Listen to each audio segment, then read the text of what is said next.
राजस्थान का प्रथम चौहान राज्य था अजमेर।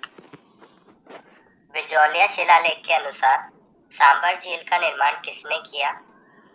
वासुदेव ने। चौहान राजवंश का संस्थापक कौन था? वासुदेव। इसकी व्याख्या देखते हैं। बिजौलिया शिलालेख के अनुसार वासुदेव चौहान ने 551 ईस्वी में शाकंभरी सांबर चौहान राज्य की स्थापना की थी। शाकंभरी के आसपास उदय होने वाला कुल था चाहमान। चौहान वंश की कुल देवी है शाकंभरी देवी।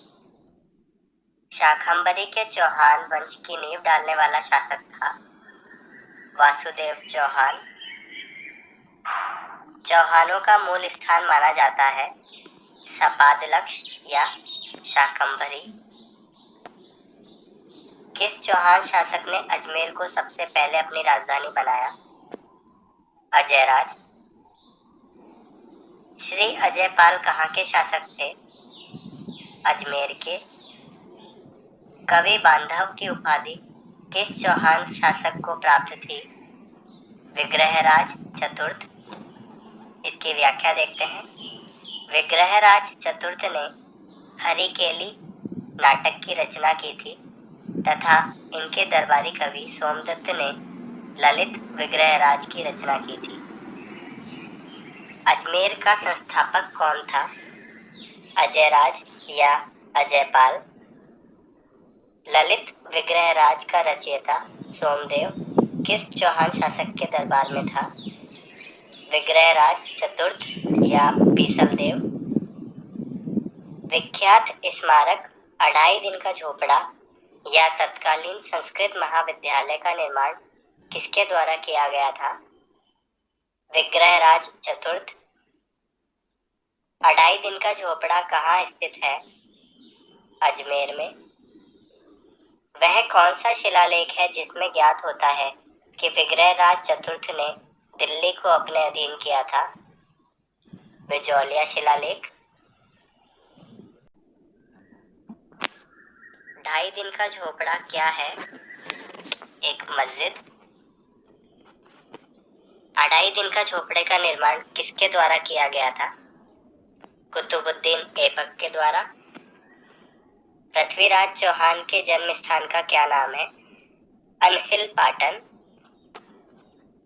दिल्ली एवं अजमेर का चौहान वंशीय राजा था पृथ्वीराज तृतीय। पृथ्वीराज चौहान कहाँ का शासक था? दिल्ली का। पृथ्वीराज चौहान की माता कौन थी? रानी कपूरी देवी। राजस्थान के किस शासक को राय पिथौरा के नाम से जब भी जाना जाता था? पृथ्वीराज चौहान।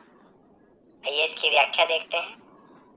पृथ्वीराज चौहान को राय पिथौरा तथा दल पुंगल या विश्व विजेता के नाम से भी जाना जाता था। पृथ्वीराज चौहान तृतीय का समकालीन चंदेल शासक था परमर्दी देव। आल्हा उदल संबंधित थे महोबा से। पृथ्वीराज चौहान तृतीय का समकालीन चालुक्य शासक कौन था? भीमदेव द्वितीय। पृथ्वीराज तृतीय और मोहम्मद गौरी के मध्य कितने युद्ध लड़े गए थे? 2। इसकी व्याख्या देखते हैं।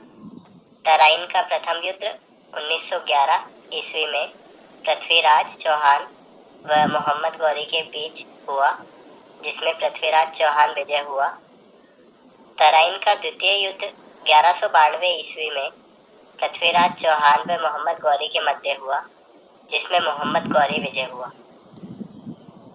गौरी के आक्रमण के समय चालुक्यों को सहायता देने के विरुद्ध पृथ्वीराज तृतीय को परामर्श देने वाला मंत्री कौन था? कदम्बवास। मोहम्मद गौरी ने पृथ्वीराज चौहान को कब पराजित किया? तराइन के द्वितीय युद्ध में। 1191-1192 के तराइन के युद्ध में किस चौहान शासक या राजा को आक्रमणकारी शहाबुद्दीन गौरी से लड़ना पड़ा? पृथ्वीराज तृतीय। पृथ्वीराज को कैद कर अजमेर ले जाया गया, जहां उसे गौरी के अधीनस्थ कुछ वर्षों तक शासन किया। यह कथन किसका है? हसन निजामी का। 8 बांस 32 गज अंगुल अष्ट प्रमाण विरोक्ति थी चंदर बरदाई की।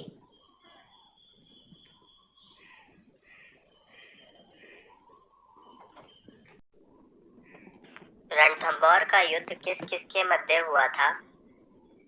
अलाउद्दीन खिलजी और राणा हम्मीर के बीच।